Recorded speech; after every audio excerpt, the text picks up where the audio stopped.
بسم الله الرحمن الرحيم بسم الله الرحمن الرحيم القارعة ما القارعة وما أدراك ما القارعة القارعة ما القارعة وما أدراك ما القارعة القارعة ما القارعة وما أدراك ما القارعة يوم يكون الناس كالفراش المبثوث وتكون الجبال كالعهن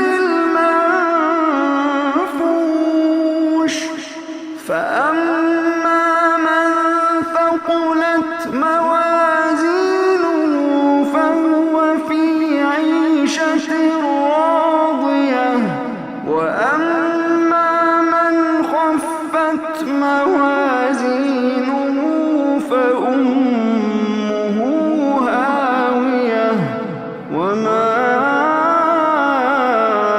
أدراك ما هي نار حامية وما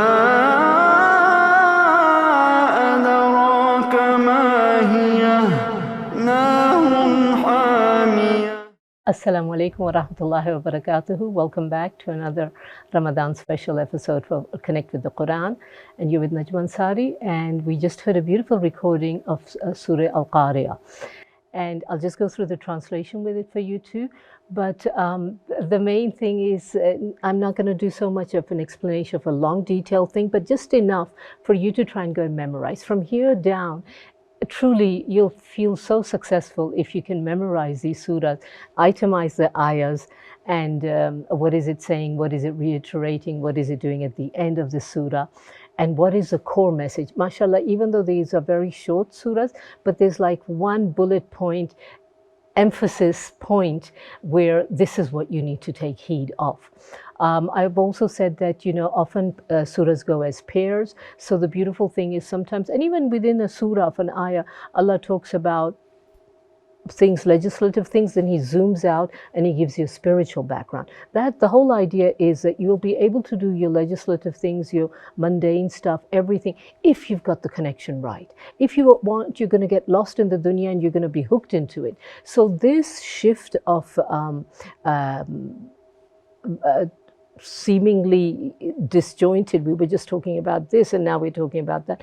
The idea is to connect you that we need to be in balance of both things. In remembering our spirituality, we will be able to function and fulfill our duties here on earth even better. And so sometimes even the surahs go in pair. So we had them as in pairs with Zilzal and Adiyat. So Zilzal was showing us the scene of what's going to happen. What's going to happen in the Akhirah, and at the end it was that you will see your zarra of khairun yara and zarra of sharrun yara. That's the day you'll see it in Akhirah. And what the earth is going to do, it's going to just, want to throw up everything. And then in Adiyat, what we saw was that why is it? Innal insana li rabbihi lakanud. Insan is really, really ungrateful. And it's showing us that with all the things that have been gifted to us today, we can look at it as our internet, as our phone, as our machinery, as everything, how they're loyal to us. And then we bang the door shut of the washing machine. Why isn't it going? We rattle it, we do it. It's so loyal to you. It's been working for you for so long. And now you want to give it up. I'm using that example for today for the example of there. It's talking about seeds, about charges of horses which go into the battlefield. So for everything, you need to take home the message for you. You can't just say, that was about the Quraysh, or that was about those people, it was thousands of years ago. It's not applicable to us. No, our beautiful Quran is always applicable to us right now here, because innal insana li rabbihi lakanud. Indeed, man is ungrateful for the thousand of favors. And we know it with our spousal relationship. You get food good food the whole year, but one day the wife comes late, she burns the food or she does something, and you say, oh, I never get a decent meal in this house. So all those kind of things are the worth. And why is what's so special about Ramadan? It's la'allakum tattaqoon. How do you get your taqwa in place? It's by remembering gratitude. It's by remembering with Allah what you need to be. So just briefly, I'll go through what it says, al-qari'atu mal-qari'ah. And you know, when we have this of وَمَا أَدْرَاكَ مَا الْقَارِعَةُ. It's got 3 ayahs. They are just talking about what on earth is this qari'ah, this clamorous calamity, this incredible sound. So here I'm going to just briefly, al-qari'ah and al-haq kind of go well together with zilzal and adiyat. Zilzal and al-qari'ah are talking about the akhirah. Adiyat, and we'll see next time with Al-Hakum Takathur, is talking about what happens in the dunya. What's your mind frame? What is your attitude, and where do we need to change? Because the beautiful thing that the Quran addresses for us is you need a shift in mindset. We can't fit our Quran into our life. So I've got my whole life, my studies, my career, my everything going, and I'm just going to plug in, like, what do we call it, fillers in our life of, you know, a moment of just sort of, okay, let me chill, let me get a pill of spirituality, and we use that as a filler. No, the Quran talks about your whole mindset must be about knowing your creator and knowing there's an ultimate goal, and this is just a passing, a fleeting moment. So do what you have to do everything. We're not told not to do it, but don't for an instant think that my career, me being a CEO, has anything to do with my personal thing. I make the effort, Allah is the one who gives me the reward. So here what we're doing is with this al-qari'atu mal-qari'ah wa ma adraka mal-qari'ah, what will tell you what this qari'ah is. So it's a clamoring sound. There we can say in zilzal we have the earthquake going on, but you know, and insan is going to be saying this. At some point, you know what happens when the sound is so loud, this vibration, you can see the whole building being shaken. So that's what's being taught, the shocking event that's going to be taking place at Qiyamah. So with that is Yawma yakunu nasu kal farashil mabsus, and mankind will be scattered like kal farashil mabsus, like moths. We're going to be just when men will be, is it as moths, as scattered moths? That's what we will be. And then the next ayah which says, where are we? No. وَتَكُونُ الْجِبَالُ كَالْعِنِ الْمَنْفُوشِ, and the mountains, which are the most solid seemingly thing on earth, which keeps they act like pegs, they're going to be like carded wool. It's just like pieces of wool floating around. So there we said that the earth is going to throw up everything, the weight it's been under with all our sins, all our graves, all our other things. This is all going to be up in smoke, you know, just being like scattered. So these are imageries created to make you feel that it's going to be a tremendous time, and what's going to be, you're going to be worthless. As it is, we're pretty worthless anyway. It's only the heart, which is on iman, which is on taqwa, that gets us anywhere. And we really need to bear it in mind. So whether we have a failure, then you think back, look, this failure is nothing if my iman is intact. And I love one of the sayings that a person, one of the mufassir said, he said, no success is a success if you don't have iman inside you. So both when you see somebody else being doing whatever they are, and you want to, oh, I wish, you know, why have we not? No, just be glad that your heart is filled with iman, and use that opportunity to strengthen your iman. Okay, I don't have whatever, all these other beautiful things, but what I can have in my heart is iman, and we can work on growing on that. And that's a beautiful thing about, you know, whatever you see in life, when we said sharra yara and khayra yara is khayr and shar, is whenever you see something negative, let it be a motivation moment for you. Let me shift gear. And the Quran is all about shifting your mindset. It's shifting about, and we in the Ramadan also know we have a different kind of mindset when we come to it. You know, what the fasting entails, what our suhoor, iftar, and even at iftar, you know, we'll make sure we're not fighting over whoever gets what pie and so on. So Jibalu kal enil manfush ma man saqalat mawazino, whoever's deeds are light in weight. No, the one whose saqalat is heavy, is weighty. So whoever's deeds are heavy, he will be ishatir radiyah. He'll be in radiyah, is from being pleased, and his life is going to be in pleasure. So he will have good pleasure and satisfaction. But wamaman وَأَمَّا مَنْ خَافَتْ مَوَازِينُهُ, and whose weight خَفَّت is light, is خفيف is little, worthless.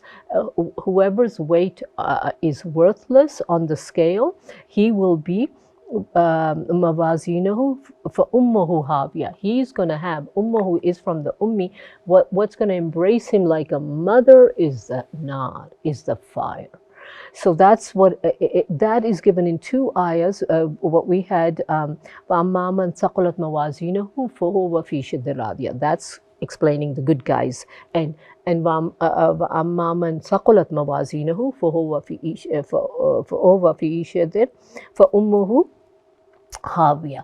He's going to have the mother embrace him like that. And what it is that in Arabic, it's such a rich language. It sort of tells you that, when you do something wrong, God forbid I have an accident, so they're going to say, oh, your mother's really going to be dead duck. I mean, she's going to be traumatized by what happened to her child. So this is also creating kind of imagery that your end is so bad that the ummuhu is going to be, she's going to be destroyed. And imagine, think, when we think of, what we're doing for akhirah, when we often use the phrase, oh gosh, my father or grandfather, whoever, they're going to be turning in their grave if they knew what we are doing, what our children are doing, where we're going. So they, and they depart from this world, hopefully all of us who have been in good company, from good homes of Iman, is that, our elders have only prayed for us. And like Ibrahim alayhi salam prayed for generations later, send them a Rasul from this town to do it. So we need to also have the foresight to be thinking that far ahead, at iftar time, at other times when we're sitting, and any time. The beautiful thing of Ramadan, of all Allah, every moment is Allah's moment. Anytime you can. Yes, we have special times at Jummah, we have special times before iftar. Use the special times, but don't for a second think that that's the end of it. That anytime, never see, oh, I missed the opportunity, I didn't say a prayer at iftar, so now it's too late. No, any moment is good for saying prayer. For your progeny, for yourself, for everybody. So when we read these kind of surahs, when you're reading it, and for ummuhu hawiya, or even before the وَأَمَّا مَنْ ثَقَلَتْ مَوَازِينُهُ فَهُوَ فِي عِيشَةٍ رَاضِيَةٍ, whoever's weight is heavy. So pray that our actions, our weights, even me just being here, let it be worthy. Whoever's hearing it, let it weigh in our scale. So, and how this then links with zilzal, we were talking about the weight. Even anybody who had a weight of atoms, weight of good deed, will see to it. Here we have, even if you have any weight of your deeds are heavy, then that's also talking about weight. So there are these kind of parallels you need to be shifting gears and seeing. But if you can memorize these surahs, knowing the translation will definitely help you. Put them down in how many? There are 11 ayahs, tiny ayahs. The last ayah, وَمَا أَدْرَاكَ مَا هِيَ نَارٌ حَامِيَةٌ. And who's going to tell you what this hamia is? It's a narun ham. It's a narun hamia. So again, in the beginning, it asked وَمَا الْقَارِعَةُ مَا الْقَارِعَةُ وَمَا أَدْرَاكَ مَا الْقَارِعَةُ. Here again, it's asking وَمَا أَدْرَاكَ مَا هِيَ. So who is this ummuhu hawiya, which is an endless pit? What is it? It's a nar. It's a nar. So Allah save us from that time. But even in memorizing these surahs, Allah give us some reward. Allah, and you will feel so good of another little passage from the Quran, and it's like you just connected closer and closer to the Quran. So that's my prayer for you and myself, that we use this time in Ramadan to be able to memorize more and more bits, and memorize them, learn them, live them, love them, be passionate about them. So with that, I'll end, and Allah forgive me for anything wrong I've said, and Allah forgive all of us for our shortcomings in Ramadan and not making the best of it. But with that, I'll end off. So assalamu alaikum wa rahmatullahi wa barakatuh.